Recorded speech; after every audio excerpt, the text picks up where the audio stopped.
Jacob. We're subbing in for Maggie and Dave, and today these are the things that we learned.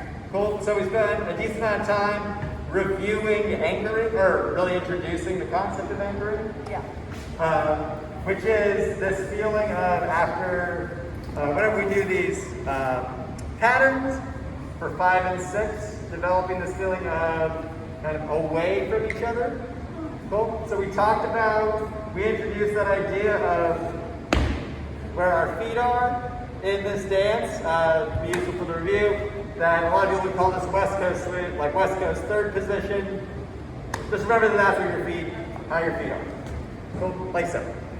Leader and follower. Yeah, for followers, it's on our back left foot. Our left foot is back. Cool.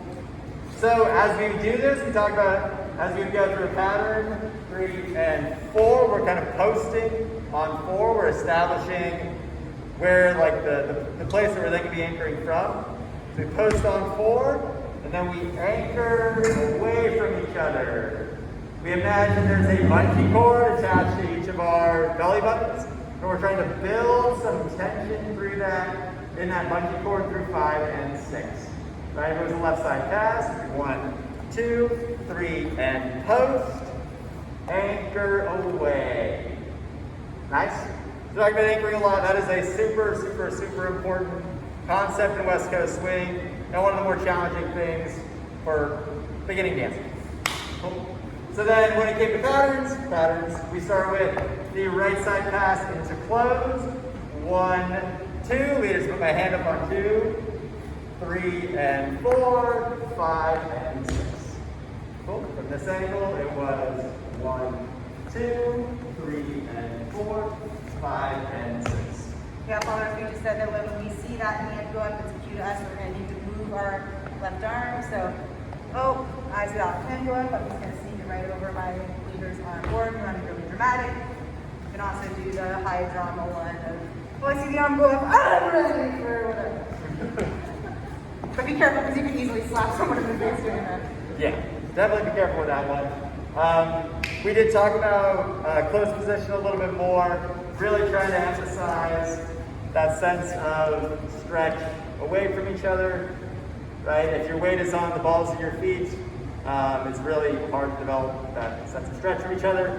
So our weight goes back a little bit, and once again, putting some stretch to the bungee cord between our belly buttons. The other patterns where we talked about compression, right? So we did a basic compression drill. This is basically never what compression is going to be like in dance. It's just a drill to feel what it's like, right? We come towards each other and we slowly go back, and we go towards and back. The hands stay in place, and we use our muscles to soften the blow. Cool. Then we learn sugar push, another 6-count pattern that applies that compression. That was 1, 2, 3, and 4, 5, and 6. We spent a lot of time focusing on kind of the footwork.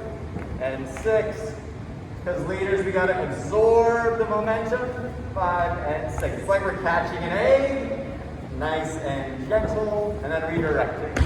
Followers, we talked about our arms not being too rigid, but also not like bending too much, because we want to maintain our frame so that we can keep that nice, easy compression by not giving too much or taking too much away. Cool. The hands are low when we absorb, but not super low. And they are definitely not staying like at this like belly button height. Oh. Definitely not that.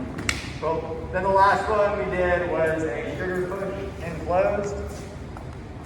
Cool. So we're sort of got to be biased towards from each dancer's perspective, sort of the right side of the slot, right? So I'm kind of here, and that was 1, 2, 3, and 4, 5, and 6, and 1, 2, 3, and 4, 5, and 6. Cool. That was it. Thanks for coming, everyone.